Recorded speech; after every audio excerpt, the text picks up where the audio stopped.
Po druhý raz za mesiac Slovan Bratislava, napriek chladnému počasiu zatiaľ najväčšia návšteva sezóny Počebraťom, no a bez pochyb aj najlepší futbal, aký sme v tomto ročníku Corgon Ligy mohli v Ružomberku vidieť. Na záver jesenej časti ligy sa bolo na čo pozerať. Mám pocit, že tu je to pre ľudí veľká výzva, viac ako povedzme v iných mestách. Čiže som vedel, že to bude ťažký zápas, to sa aj potvrdilo. Už od začiatku zápasu to naznačovalo, že by to mohol byť dobrý futbal, nakoniec sa to potvrdilo 4 góly, takže dúfam, že sme v poslednom zápase divákov potešili. Ruža povzbudená poslednými výsledkami i domácim pohárovým víťazstvom nad týmto súperom začala nebojácne a už v 4. minúte našiel Pekár na hrane offsideovej pasce pohybujúceho sa Mukendiho, ktorý prekonal Putnockého. Vo vysokom tempe hrajúci zápas sa musel divákom páčiť, pretože na rozdiel od duelu so Žilinou šance prichádzali jedna za druhou a boli sme svedkami množstva vydarených a rýchlych kombinácií.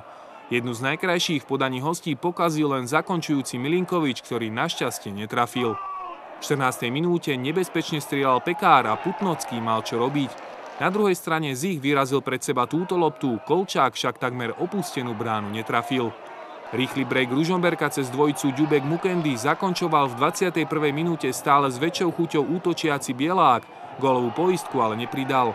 O 10 minút sa zrodila nenápadná akcia hostí, Lester Peltier prešiel bez problémov stredom ihriska a hoci napádaný Prázdnovským spoza 16-ky ukážkovo vystrelil a vyrovnal na 1:1.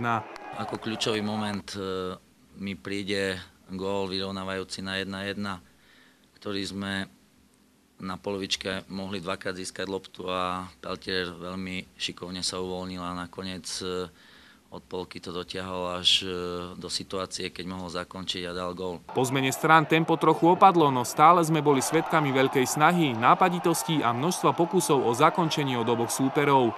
Gól mohol prísť kedykoľvek a z ktorejkoľvek strany. V tomto prípade to skúšal Pekár, ale až do päťky si nikto z Ružomberčanov nenabehol. Nabehol si tam však v 70. minúte Filip Lohovský, ktorý efektne zužitkoval výborný Milinkovičov prienik po krídle a Slovan tak otočil vývoj stretnutia vo svoj prospech 1:2. O 6 minút dostala Ruža výhodu priameho kopu len meter pred 16-kou. Lukáš Bielák si vzal zodpovednosť na svoju pravačku a vyrovnal na konečných 2:2. Tak toto skúšam na tréningu a padá mi to tam. Myslím si, že to bolo kopnuté na istotu. Po víťazstve túžili obaja až do poslednej chvíle. Ak malo padnúť na ružomberskú stranu, musel by Lovás usmerniť svoju hlavičku do siete. Veľa nechýbalo, no deľba bodov bola týmto spečatená. Pohľadom nás není, ale futbal je taký, každý má to svoje a my sme prišli tu na 3 body, nakoniec iba bod bereme domov, ale myslím, že musíme byť spokojní z toho, že čo sme na tom ihrisku predvedli. Bol to dobrý zápas, divákom myslím si, že sa páčil. Som rád, že nás podporili fanúšikovia takto na záver jesene, že ich sa nazbieralo toľko, koľko ich bolo a škoda, že sme nevyhrali. Kto by nechcel doma poraziť Slovan, aj diváci by si to zaslúžili, ale treba povedať, že viedli 2:1, mali, dá sa povedať, tú hru ako tak pod kontrolou a 2:2, dobrý výsledok. Lukáš Bielák stredil v priebehu mesiaca už svoj druhý ligový gól v kariére a Ružomberku vystrieľal v 2 zápasoch 4 body. Koľko za to prispel v šatni do spoločnej pokladnice, ale neprezradil. Lukáš mi to zrátal, myslím si, že tam boli nejaké rozhovory, fotky, videá, tak sa mi to nazbieralo o dosť viac ako malo.